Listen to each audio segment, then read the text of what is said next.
তুমি ইসিজি তে সেটাই দেখবা। এখন কথা আছে, কিছু জিনিস আছে ক্লিনিক্যালি প্রকাশ পায় না, পেশেন্ট আসলে অ্যাসিমটোমেটিক থাকে, ইনসিডেন্টাল ডায়াগনোসিস হয়, সেটা খুব কম সংখ্যায়, বুঝছো? তোমার মাথায় রাখতে হবে তুমি ইসিজি কেন শিখতেছো।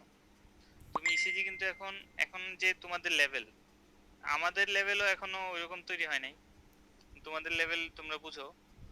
তোমরা এখন যা শিখতে পারতেছো এটা ধরো আমরা শিখতে পারি নাই, আমাদেরকে কেউ বলে নাই। আমাদের কেউ যদি ওইভাবে হাতে ধরে শিখাইতো তাহলে মনে হয় আমরা আরো এতদিনে ডেভেলপ করে যেতাম। এটা কিন্তু ডেভেলপের একটা বিষয়, মানে তুমি যত আস্তে আস্তে তুমি যদি একটা জিনিস জেনে যাও বেসিকটা, তুমি আস্তে আস্তে কিন্তু বই পড়ে পড়ে অথবা দেখে দেখে দেখে আস্তে শিখে যাবা। কিন্তু তোমাকে যদি কেউ নাই জানায়, তুমি ইসিজির মতো টপিকস আসলে একা পারা যায় না, একজনের ডেমনস্ট্রেটর লাগে ভালো, যেটা আমার ছিল না আর কি। আমরা তো এমবিবিএস লাইফে ইসিজি রিড করবো এটা কল্পনা, মানে এমআই দেখি নাই, তোমাদের তো আমি এস টেলিভিশন দেখাচ্ছি এখন, স্যার অনেক পাস বড় জিনিস। করছেন কেমনে? Pass?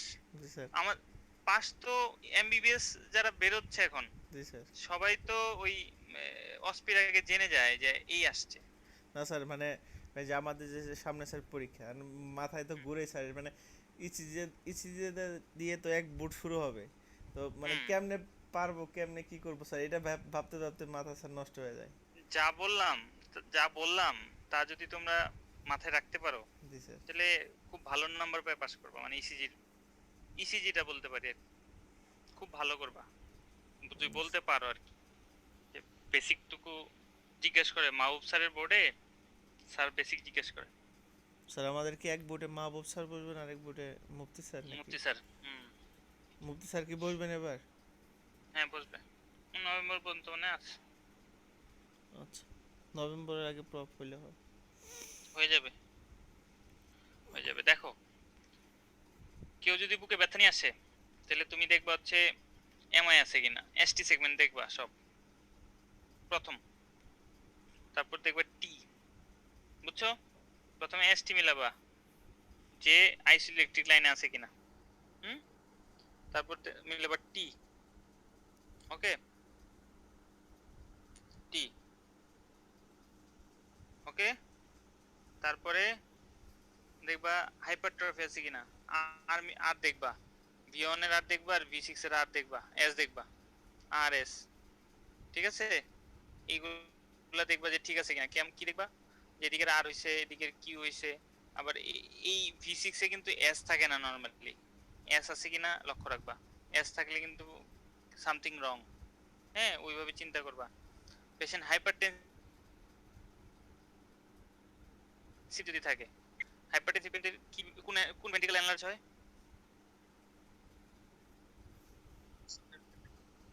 Left ventricle. Hmm. Hypertrophy patient, এই হাইপারটেনসিভ পেশেন্টদের লেফট ভেন্ট্রিকুলার এনলার্জমেন্ট থাকে, তাহলে তুমি লেফট ভেন্ট্রিকলে যা যা দেখার তা তা দেখবা। তাহলে প্রথমে এইগুলো দেখলা, তারপর 2 নাম্বার লিড সবসময় চোখে রাখবা, রিদম দেখবা, আর আর দেখবা, হ্যাঁ, যে আর আর ঠিক আছে কিনা থাকে, আর হার্ট রেট কত আছে তা দেখবা। এটা হচ্ছে তোমার প্রাথমিক কাজ। আর এর আগে তুমি স্ট্যান্ডার্ডাইজেশন দেখে নিবা সবার প্রথমে, স্ট্যান্ডার্ডাইজেশন ঠিক আছে কিনা, আর এভিয়ারটা নিচের দিকে আছে কিনা, সব নেগেটিভ আছে কিনা। এটা হচ্ছে তোমার কাজ। ক্লিয়ার? হিস্ট্রি তোমাকে বলবে। স্যার যখন হ্যাঁ, সেপারেটলি পড়ি তখন স্যার মানে ভালো লাগে, ঠিক আছে স্যার। হ্যাঁ তাই বুঝি নাই, বুঝি নাই, জোরে বলো। স্যার স্যার এই যে ওয়েভ গুলো যখন স্যার সেপারেট তখন স্যার কি কোনো সমস্যা হয় না যে বোঝা যায় স্যার যখন হচ্ছে সব কিছু একবারে দেখতে চাই এটা ঠিক আছে ঠিক আছে তখন তো স্যার আমার মাথা কাজ করে। মাথার কাজ করবে যে প্র্যাকটিস করো, ব্যাপারটা আমি বুঝাই তোমাকে। তোমার তোমার সর্বপ্রথম কাজ হচ্ছে এসটি সেগমেন্টকে ঠিক রাখা। তোমার এসটি সেগমেন্ট ঠিক আছে কিনা, এসটি সেগমেন্ট ভালো থাকলে তুমি অনেক দিক দিয়ে সেভ হয়ে যাবে, ইমার্জেন্সি আর তোমার কোনো কাজ নাই, কথা বুঝছো? আর হচ্ছে টি ওয়েভ কে ট্রেস করা, কথা বুঝছো? টি জি ওয়েভ, স্যার। এসটি সেগমেন্ট, তোমার প্রথম কাজ হচ্ছে এটা। তারপর 2 নম্বরে হচ্ছে অ্যাট্রিয়াল ফিব্রিলেশন আছে কিনা দেখা, হ্যাঁ। আর পিওএফ কে, পিওএফ তো ইমার্জেন্সি না, পিওএফ তুমি আস্তে আস্তে দেখলা, দেখলা না, এটা আস্তে আস্তে দেখলা। আর স্ট্যান্ডার্ডাইজেশন না দেখলে তো তোমার ইসিজি রিড করাটাই ভুল হবে, তাই না? স্ট্যান্ডার্ডাইজেশনটা সবার আগে দেখতে হবে। দেখে এসটি সেগমেন্ট দেখবা, টি ওয়েভ দেখবা কেমন আছে, পরে দেখবা কিউ ওয়েভ। এমআই এর তিনটা ওয়েভ খুব ইম্পর্টেন্ট, একটা হচ্ছে এসটি সেগমেন্ট, আরেকটা হচ্ছে টি ওয়েভ, আরেকটা কিউ ওয়েভ। এই কয়েকটা জিনিস মাস্ট বি দেখবা, কথা বুঝছো? আর সবার আগে স্ট্যান্ডার্ডাইজেশন দেখবা, তারপরে 1 2 3 সবগুলা লিডেই চোখ রাখবা যে এসটি সেগমেন্ট কোথাও উঠছে কিনা অথবা কোথাও ডিপ্রেশন হয়েছে কিনা। হ্যাঁ, তারপরে কি দেখবা, তারপর দেখবা এসটি এর পরে টি, টিটা টল কিনা অথবা টিটা ইনভার্টেড কিনা, এই দুটো জিনিস দেখবা। তারপরে কি দেখবা, কিউ ওয়েভ আসছে কিনা, কিউ ওয়েভ আছে কিনা, কিউ ওয়েভ আছে কিনা, কিউ ওয়েভ আছে কিনা, কিউ ওয়েভ আছে কিনা, অথবা কিউ ওয়েভ থাকলে কি এক ঘরে, যে দেখেন এক ঘরে হইছে, এক ঘরের বেশি আছে কিনা, এইগুলা চেক করবা। এইগুলা আস্তে আস্তে চেক করতে করতে তোমার একটা অভ্যাসে পরিণত হবে। যখন অভ্যাসে পরিণত হবে তখন সময় কম লাগবে। ক্লিয়ার? আর আমার এই লেকচারটা তো ভিডিও থাকবে, ভিডিও শুনবা, তাহলেই হবে। হ্যাঁ, আচ্ছা এখন আসো, অনেক রাত হয়ে যাচ্ছে, 12:30 বেজে গেছে না? এমআই পর্যন্তই পড়াবো আজকে। আসলে এমআই এর পরে পড়ানোর অনেক কিছু আছে তো।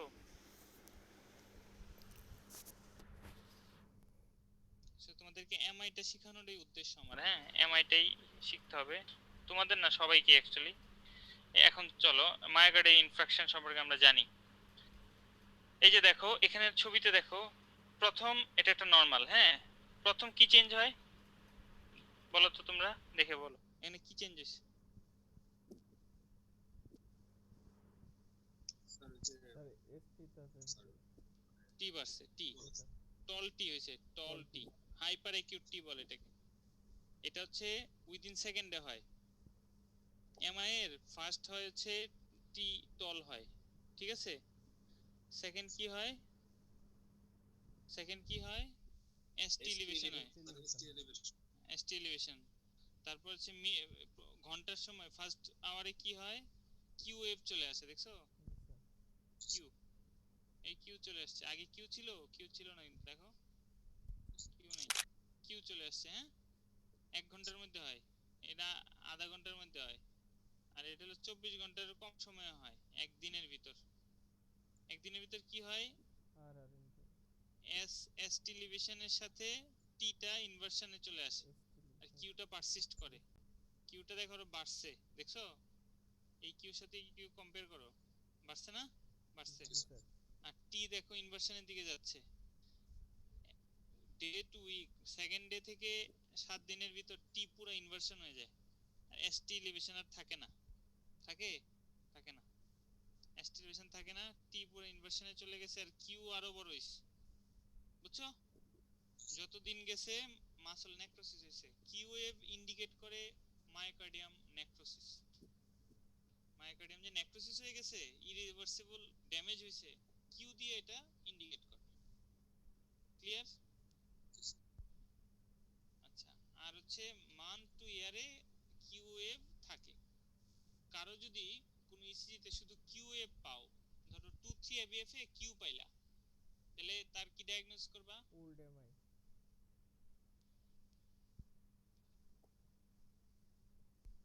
স্যার 2 3 এবিএফএস এর কিউ প্যাথোলজিক্যাল পাইলা প্যাথোলজিক্যাল কিউ ওয়েভ পাইলা, কি ডায়াগনোস হবে? এমআই হইছে, কিন্তু স্যার টি ওয়েভটা দেখতে হবে স্যার কতদিনের এমআই সেটা দেখতে হবে। হ্যাঁ, বুঝি নাই, বুঝি নাই, আবার বলো। টি ওয়েভ যখন পাবো তখন স্যার হচ্ছে এমআই হইছে 1 ঘন্টা হইছে এরকম। এমআই হইছে 1 ঘন্টা হইছে, ব্যাপারটা এমন না, শুধু কিউ ওয়েভ, আর তো কিছু নাই। তুমি 1 ঘন্টা কেন বলছো? শুধু টি ওয়েভ হ্যাঁ, ওল্ড এমআই ওল্ড এমআই আছে। ডায়াগনোসিস হবে, old MI, not acute MI. Acute আর ওল্ড এটা কিন্তু ভাইবা বোর্ডে ধরে। স্যার ওল্ড তুমি এমআই স্যার ওল্ড এমআই হ্যাঁ, কি স্যার মানে হয়ে গেছে তো এমআই, ওল্ড এমআই কি পরবর্তীতে আবার এমআই হওয়ার পসিবিলিটি আছে? অবশ্যই, অবশ্যই এমআই একবার যার হয় তার তো বারবার এমআই হওয়ার চান্স থাকবেই, কারণ একটা আর্টারি ব্লক হয়েছে, আরো তো আর্টারি তো তার চর্বি আছে জমা, হতে পারে অন্য টেরিটরিতে হবে। কথা তার মানে বুঝছো? স্যার ওল্ড এমআই মানে হচ্ছে শুধুমাত্র টি ওয়েভটা পাবো, বাকি সবকিছু নরমাল থাকবে। নরমাল থাকবে, ইয়েস। কথা বুঝছো? তাইলে এটা ওল্ড এমআই। আর যদি কিউর সাথে এসটি এলিভেশন থাকে তাহলে এটা রিসেন্ট এমআই, অ্যাকিউট এমআই। কিউর সাথে এসটি এলিভেশন এটা অ্যাকিউট এমআই, আর কিউর সাথে সব নরমাল তাহলে এটা ওল্ড এমআই। তোমাকে কিন্তু ডায়াগনোসিস বলতে হবে। সারা কিন্তু বসে থাকে অ্যাকিউট এমআই বলতেছো কিনা, কারণ অ্যাকিউট এমআই ট্রিটমেন্ট আর ওল্ড এমআই ট্রিটমেন্ট আকাশ পাতাল পার্থক্য, বুঝছো? জি স্যার। এর জন্য ডায়াগনোসিস অ্যাকুরেট হতে হবে। এটা কোনো খুবই ভালো একটা ইনফরমেশন।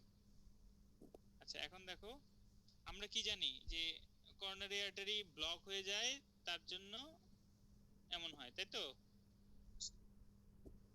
করোনারি আর্টারি ব্লক হলেই এমআই হয়, তাই না? এটা মাত্র একটা কারণ, আর বাদ বাকি কারণ 10টা আছে, দেখছো? করোনারি আর্টারিতে কোনো ব্লক নাই, কিন্তু করোনারি আর্টারি এই এমআই এর মতো পেইন হচ্ছে পেশেন্টের। এটার কারণ হইতে পারে এইগুলা। কি কি কারণ?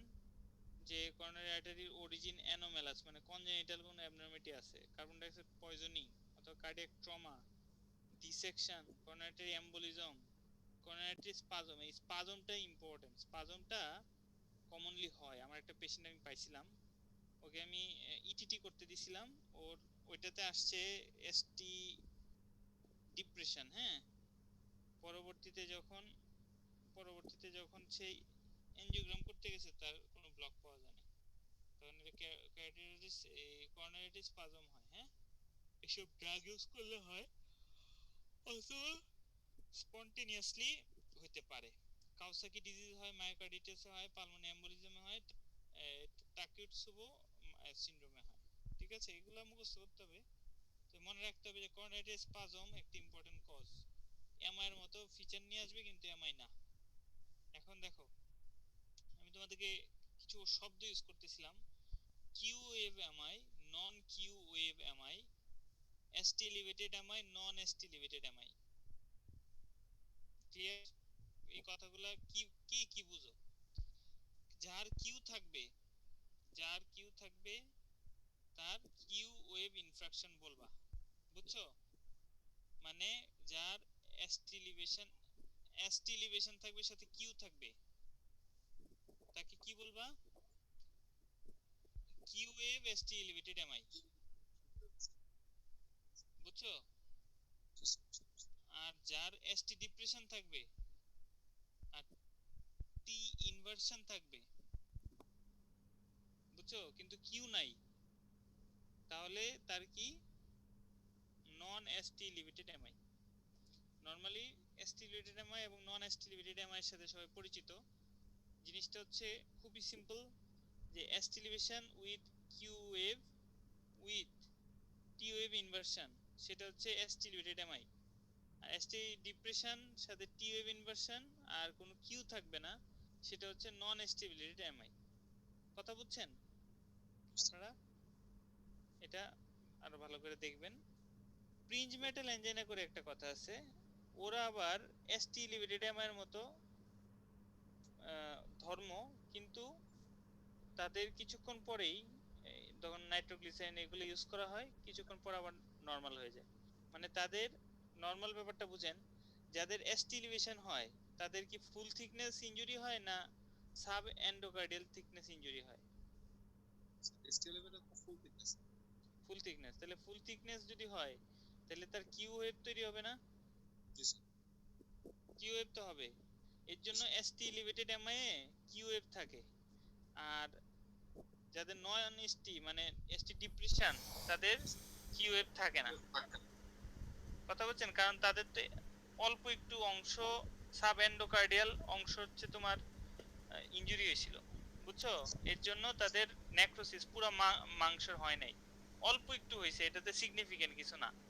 এর জন্য তাদের কিউ ওয়েভ থাকে না। আর প্রিঞ্জ মেটাল এনজাইনাতে হঠাৎ করে নেক্রোসিস হয়ে যায়, তখন এর জন্য সেটা এসটি এলিভেটেড এমআই থাকে, ঠিক আছে? এবং টি ওয়েভ ইনভার্সন হয়ে যায়। টি ওয়েভ ইনভার্সন কিন্তু এমআই এর একটা ফিচার, হ্যাঁ। তো প্রিঞ্জ মেটাল এনজাইনা বলতেছি, বাট এসটি এলিভেটেড, এটা তো আপনার মাথায় রেখেন। যত এনজাইনা আছে সব কিন্তু এসটি ডিপ্রেশন। শুধু প্রিঞ্জ মেটাল এনজাইনার ক্ষেত্রে সে সেটা হচ্ছে এসটি এলিভেশন।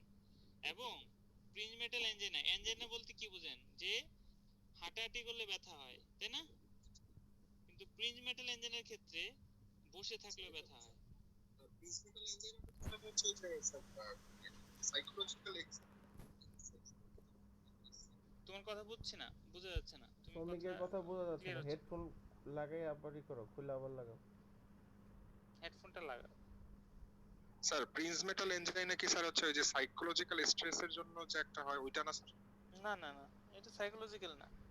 প্রিন্স মেটাল কি, হঠাৎ করে কোনো ক্লট যদি এখানে এসে বেড়ে যায়, অর্গানাইজড হয় প্ল্যাটিলেট, ধরো অ্যাথোস্ক্লেরোসিস ছিল ওই জায়গায়, বুঝছো, হঠাৎ করে অনেকগুলো প্ল্যাটিলেট এসে অ্যাগ্রিগেশন হয়ে পুরাটা ব্লক করে দিল, বুঝছো, তাহলে ওইটা হচ্ছে প্রিন্স মেটাল এনজাইনা। অথবা করোনারিটাইটিস স্পাজম হইলো হঠাৎ করে, বুঝছো, কোনো ব্লক নাই, হঠাৎ করে স্পাজম হয়েছে, তো তো ব্লাড যেতে পারবে না আর, তখন তো কার্ডিয়াক ইসকেমিয়া হবে, ইসকেমিয়া থেকে ইনফেকশন হবে।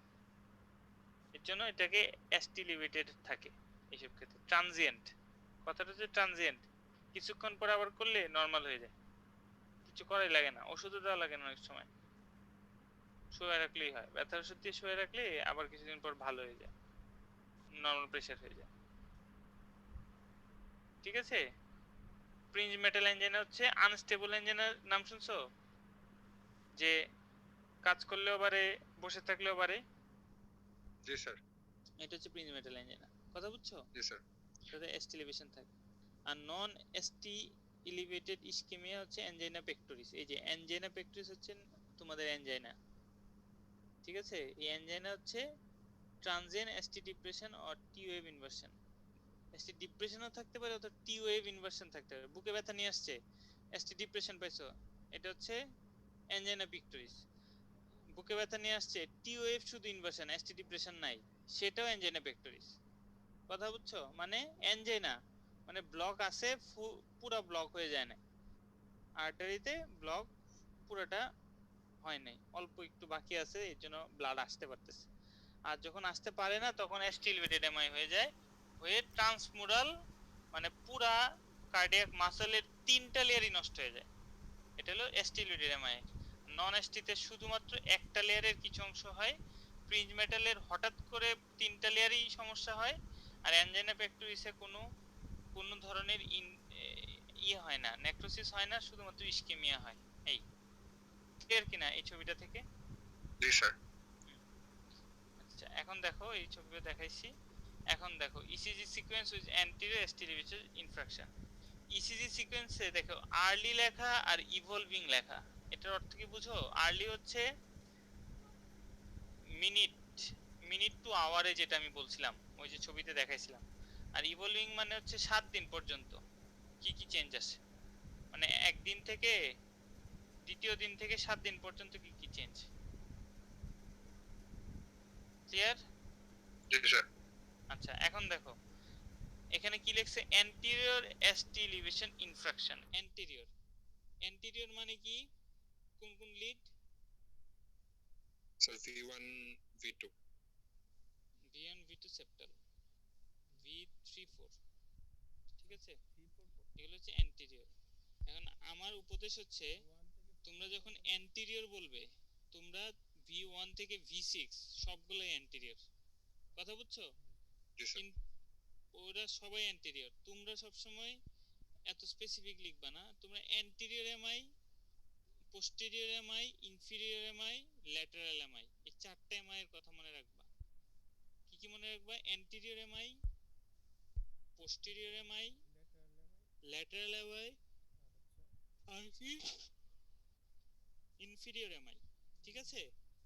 এখন ও কি বলছে দেখো, ওয়ান, দেখো এস্টিলিভেশন কি কি এই ছবিতে, এস্টিলিভেশন কোনটাতে আছে বলো, এই লাইনের ভিতর কি কোনটা, কোন কোন লিডে এস্টিলিভেশন আছে বলো, তোমরা বলো। স্যার 1 এ আছে, হুম তারপর স্যার AVL এ আছে, হুম তারপর স্যার হচ্ছে V4 এ আছে, V6 এ আছে, V2 V4 V6 স্যার। হ্যাঁ রাইট, খুব সুন্দর, তো মোটামুটি পারছো অনেক। এখন দেখো এই ছবিতেই এসটি ডিপ্রেশন আছে কোন কোন লিডে? স্যার 3 তে 3 এভিআর এভিএফ, জি sir 3 AVR AVF. 2 slide depression sir, ওটা তো স্যার 1 মিলিমিটার পর্যন্ত ডিপ্রেশন স্যার হচ্ছে নরমাল ধরা হয় না? অ্যাকসেপ্টেবল হ্যাঁ, 2 তে নাই। হ্যাঁ, জি স্যার। আছে 3 এবিএফ এ আছে। হ্যাঁ হ্যাঁ, আর এভিআর তো তুমি গুনবা না, আমি না করছি। ও আচ্ছা স্যার, এভিআর তো স্যার এভিআর কে তুমি গুনতে যাবা না। হ্যাঁ, এভিআর কে আমরা জি স্যার। স্ট্যান্ডার্ড ধরি না। 2 এভিএফ, তাইলে একদিকে ডিপ্রেশন আর একদিকে এলিভেশন, তুমি কি বলবা? স্টিলেটেড এমআই না নন স্টিলেটেড এমআই? বলো, কনফিউজ হয়ে গেল না? জি স্যার। সেটা হচ্ছে যেটা যেখানে স্টিলেটেড থাকবে ওইটা স্টিলেটেড এমআই, যদি যে লিডগুলোতে স্টিলেটেড এমআই থাকবে ওইটা হচ্ছে ওই লিডের স্টিলেটেড এমআই। আর যেগুলা এসটি ডিপ্রেশন দেখতেছো এটা হচ্ছে রিসিপ্রোকাল চেঞ্জ। রিসিপ্রোকাল হচ্ছে তোমার এসটি এলিভেটেড যে লিডগুলোতে হইছে, এই 2 3 এবিএফ মানে 2 তে নাই কিন্তু 3 এবিএফ টা ওই লিডের অপোজিটে আছে। কথা বুঝছো? মানে আয়নাতে তোমার চেহারা দেখতে গেলে তোমার চেহারার উল্টা ছবিটা, প্রতিচ্ছবিটা ফিরে আসে না?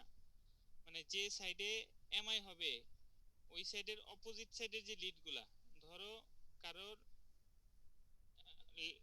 অ্যান্টিরিয়র এমআই, নেগেটিভ ইমপ্রেশন যেটা আছে স্যার, ওইটার উল্টা দিকে যেটা আছে, যে লিডটা আছে, লিডটা আছে নেগেটিভ ভার্সনটা। নেগেটিভ বলতে এসটি ডিপ্রেশন আসবে। ওইটা জি হচ্ছে স্যার, মানে উল্টা জিনিসটা হচ্ছে। হ্যাঁ, এটা হচ্ছে রিসিপ্রোকাল চেঞ্জ। ঠিক জি আছে? স্যার। সুতরাং তুমি এখানে ডায়াগনোসিস বলবা অ্যান্টেরিয়র ল্যাটারাল এমআই, কারণ 1 এভিএল কিন্তু ল্যাটারাল লিড। কথা বুঝছো? জি ওরা স্যার। ওরা অ্যান্টেরিয়র বলছে কিন্তু ওরা ডিটেইলস বলে না আর কি। তুমি তুমি তোমার বলতে হবে যে অ্যান্টেরিয়র ল্যাটারাল।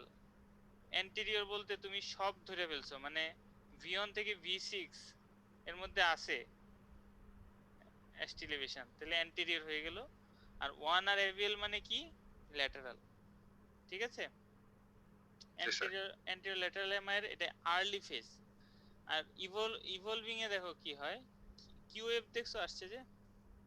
জি স্যার। এই দেখো এখানে ইয়েতেও দেখো কিউ ওয়েভ ছিল, দেখছো? জি স্যার। কিউ ওয়েভ ছিল, কিউ ওয়েভ ছিল, এই যে কিউ ওয়েভ ছিল তো, কিউ ওয়েভ ছিল। কিউ ওয়েভ আর্লিতে আসে না, তাহলে এর অর্থ হচ্ছে এগুলা আগে থেকে ছিল। বুঝছো? ওল্ড মানে ওনার আগে একবার অ্যাটাক হয়েছিল, হওয়ার কারণে কিউ ওয়েভ তৈরি হয়েছে। বুঝছো?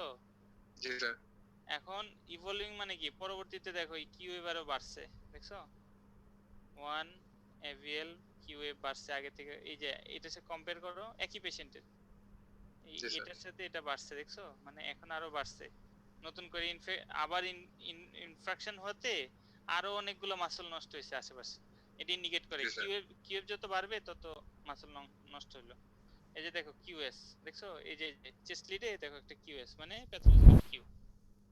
এটাই V2 টা কেমন হয়ে গেছে দেখো। আর এস্টিলেভেশন নাই, এখন সে টি ইনভার্সন হয়ে গেছে। 3 ভার্সন আছে। দেখছো? কিউ হইছে আর একটা টি ইনভার্সন আসছে। এখানে দেখো কিউ হইছে আর টি ইনভার্সন আসছে, কেমন কি সুন্দর দেখা যাচ্ছে। এটা কিউ ওয়েভ, এটা টি ইনভার্সন। এখানে দেখো টি ইনভার্সন, এস্টিলেশন কমে গেছে। দেখছো ইভলভিং ফেজে কি হয়? ইভলভিং ফেজে কিউ ওয়েভ আসে, এসটি এলিভেশন ডিপ্রেশন সব নরমাল হয়ে যায়, আর টিটা ইনভার্সন হয়ে যায়। খুব সহজ, খুবই সহজ, চিন্তা করে বললে অনেক কিছু সহজ। আর ইনফিরিয়র এসটি এলিভেশন ইনফ্রাকশন কখন বলবা? যে 2 3 এভিএফ এ এসটি এলিভেশন আছে, কিন্তু দেখো এখানে আবার 1 এভিএল এ কিন্তু রিসিপ্রোকাল এসটি ডিপ্রেশন আছে। দেখছো? আর্লিতে দেখো, এটাতে দেখো 1 এভিএল এ ডিপ্রেশন, 2 3 এভিএফ এ এলিভেশন। আবার এখানে দেখো B54, এইগুলা মোটামুটি নরমাল। 2 তে আবার আছে, 2 তে ডিপ্রেশন। তাহলে এটা কি কি ডায়াগনোসিস হবে? ইনফিরিয়র এমআই, কারণ 2 3 এভিএফ এ এসটি এলিভেটেড এমআই আছে। ঠিক আছে? জি স্যার। এসটি এলিভেশন হচ্ছে প্রমিনেন্ট প্রিডমিনেন্ট ফাংশন মানে ডায়াগনোসিস। এসটি এলিভেশন যেখানে থাকবে ওর ওই এই ইয়ে হইছে, তোমার এমআই হইছে। ঠিক আছে? এখন এই ছবিটাতে দেখো 50 বছরের একটা main admitted to hospital as an emergency having had chest pain characteristics of myocardial infarction for 4 hours 4 ঘন্টা ধরে তার হচ্ছে বুকে ব্যথা apart from feature associated pain there is an no abnormal physical finding what is the ECG show and what would you do দেখো এই ছবিটাতে তুমি আমাকে বলো তো যে ওর ওর যদি একটা রিপোর্ট লিখতে হয় তোমাকে কমেন্টস করতে হয় কি কি লিখতে হবে রেট হ্যাঁ পারবা রিদম পারবা আর হচ্ছে কি রেট রিদম অ্যাক্সিস ঠিক আছে এই তিনটা দেখবা আর এখন ফাইন্ডিং বলবা রেট কত ওর দেখো রেট হচ্ছে এটা কিউআরএস না জি স্যার 1 2 3 4 5 6 ছয়টা ছয়টা তেলে 300 দিয়ে ভাগ দিবা তাই তো জি স্যার 6টাকে 300 দিয়ে ভাগ দিলে কত থাকে 50 5 জি স্যার 30 50 তো 50 কি ব্র্যাডিকার্ডিয়া না 60 এর কম জি স্যার হলে ব্র্যাডিকার্ডিয়া ব্র্যাডিকার্ডিয়া আমি বলছিলাম যে ইনফিরিয়র এমআই হলে ব্র্যাডিকার্ডিয়া দেখো এটা ইনফিরিয়র এমআই 2 3 3 এবিএফ এভিএফ আছে না দেখো জি স্যার দেখছো এটা কিন্তু অবলিক দেখো যে পয়েন্ট থেকে সেটা অবলিকলি উঠছে তাহলে এটা কিন্তু এমআই পেরিকার্ডিটিস হলে কি হতো এটা অবলিকলি উঠতো না কনভেক্স এটা কনকেভ হইতো কনকেভ সরি কনকেভ হইতাছে হ্যাঁ কনকেভ হইতো এখান থেকে এটা মিলাইলে এটারও এই এটারও ভিতরে থাকতো এমন যে পয়েন্ট এটা ভিতরের দিকে থাকতো বুঝছো জি স্যার সুতরাং 2 3 এবিএফ এর সাথে ব্র্যাডিকার্ডিয়া মানে কি তার তার কি হচ্ছে হার্ট ব্লক আছে ঠিক আছে জি হার্ট স্যার ব্লক এমন হচ্ছে আর এদিকে দেখো এদিকে যে এসটি ডিপ্রেশন আছে V1 1 2 তে আছে দেখো 2 তে খুব ভালো বোঝা যাচ্ছে 2 3 তে অল্প আছে 4 এ আছে অল্প এই তো 2 3 4 V4 এগুলা সব হচ্ছে এদিকের এসটি এলিভেশন হওয়ার কারণে এদিকের রেসিপ্রোকাল চেঞ্জ রেসিপ্রোকাল চেঞ্জ ঠিক আছে তোমাদের কিন্তু স্যার ধরবে রেসিপ্রোকাল চেঞ্জ কি বলবা যে লিডে হইছে এই লিডের অপোজিটে যে এখানে হার্টের সার্ভিসে ইলেকট্রোড বসানো ওইসব লিডে তার প্রতিচ্ছবি আসে মানে যদি এসটি এলিভেশন হয় হচ্ছে এটার অপোজিট সাইডে তাহলে এখানে আসবে এসটি ডিপ্রেশন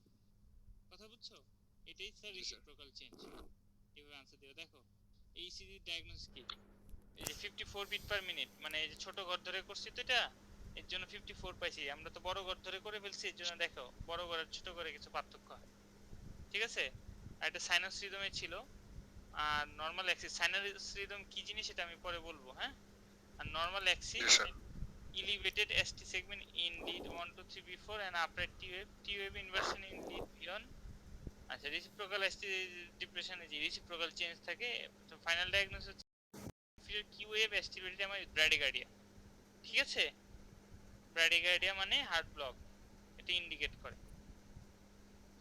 আচ্ছা এখন চলো দেখি যে অ্যান্টিওল্যাটারাল কিভাবে এমআই অ্যান্টিওল্যাটারাল কিভাবে দেখো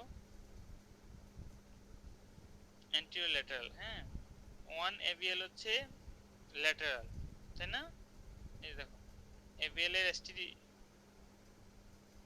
এর এসটি আর 1 এর এসটি দুইটাই কিন্তু বড় ঠিক আছে তাহলে এসটি এলিভেশন 1 এভিএল আর এদিকে কি সামনে কি আছে সামনে এই যে দেখো V3 V4 V5 ওরা কিন্তু কি অ্যান্টেরিয়র লিড তাহলে anterior lateral ischemia with bradycardia ঠিক আছে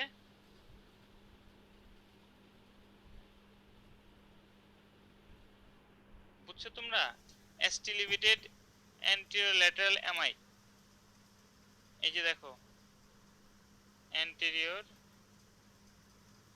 ল্যাটারাল এমআই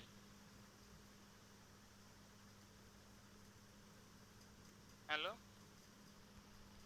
জি স্যার বুঝতে পারছো জি স্যার এটা হচ্ছে Q wave ST limited anterior lateral MI with reciprocal change in এই লিড বলতে পারো ঠিক আছে আর ওদের হার্ট রেট কত দেখো, হার্ট রেট হচ্ছে 1 2 3 4, 4 কে 300 দিয়ে ভাগ দাও, কত?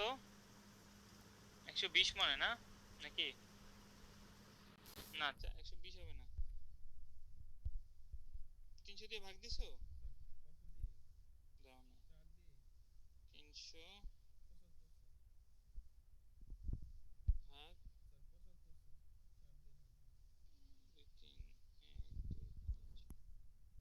75, হ্যাঁ 75 বিট পার মিনিট। এটা অ্যান্টিরিয়র ল্যাটারাল হওয়ার কারণে হার্ট ব্লক হয় নাই, কথা বুঝছো? এটা হচ্ছে রিজন। দেখো লেখা আছে কি ওয়েভ আছে এই এই। আচ্ছা এখন আসো যে অ্যান্টিরিয়র ল্যাটারাল এই তোমার এসটি ডিপ্রেশন যেটা, হ্যাঁ যেটা অ্যাঞ্জেনাতে পাওয়া যায়। এখানে দেখো এখানে কোন লিডে 1 2 3 4, সরি এভিআর এভিএল এভিএফ কোন লিডে এসটি ইলিভেশন নাই, কথা বুঝছো? যদি এসটি ইলিভেশন না থাকে তাহলে এটা এসটি ডিপ্রেশনের এমআই। হ্যাঁ, তাহলে এসটি ডিপ্রেশন মানে সাব এন্ডোকার্ডিয়াল ইনজুরি, আর এসটি ডিপ্রেশন মানে অ্যানজাইনা, তাই না? তো অ্যানজাইনা হইলে কি হবে? অ্যানজাইনা হইলে এসটি ডিপ্রেশন হবে। তো এখানে তাই হইছে দেখো 1 2 1 2 এভিএল মানে আর এদিকে দেখো V1 V2 V3 V4, এই যে V4 এ দেখো এসটি ডিপ্রেশন হয়েছে, দেখছো? এখানে ওঠার কথা ছিল না, এটা যে এখানে ওঠার কথা ছিল, ও আগেই নেমে গেছে, নেমে এদিকে গেছে। তাহলে এই যে তিনটা, তাহলে অ্যান্টেরিয়র ল্যাটারাল এমআই 1 এভিএল আছে, ঠিক আছে? আর 2 তেও ছিল 2 এবং 3, তাহলে তো এটা তিনটা হয়ে যায়। দেখো অ্যান্টেরিয়র ল্যাটারাল ইনফিরিয়র এমআই, দেখছো? অ্যান্টেরিয়র ল্যাটারাল ইনফিরিয়র ইসকেমিয়াও বলতে পারো, সবচেয়ে স্পেসিফিক হবে। নন কিউ ওয়েভ, দেখো এখানে কোনো কিউ ওয়েভ নাই, হ্যাঁ কিউ ওয়েভ নাই, কিউ ওয়েভ নাই, কিউ ওয়েভ নাই। এটা হলো anterior lateral inferior MI ischaemia, myocardial ischaemia, ঠিক আছে? আচ্ছা অ্যাট্রিয়াল ভেন্ট্রিকুলার এনলার্জমেন্ট দেখাইছি।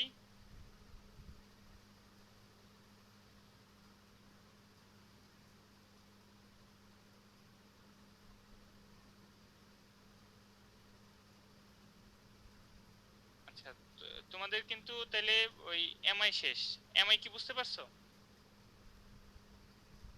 জি স্যার।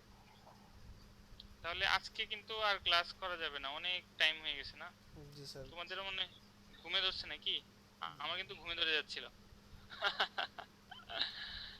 যাই হোক তোমা না স্যার, লাইনে, আমি আসলে ভাবতেছিলাম আপনি এত ব্যস্ততার ভিতরে এইসব জিনিস তৈরি করলেন কখন। এই অনেক কষ্ট হয়েছে আর কি আমার, তৈরি করতে টাইম লেগে গেছে প্রচুর, লেট হলো তোমাদের ক্লাস, এটা একটা ব্যাপার আর কি।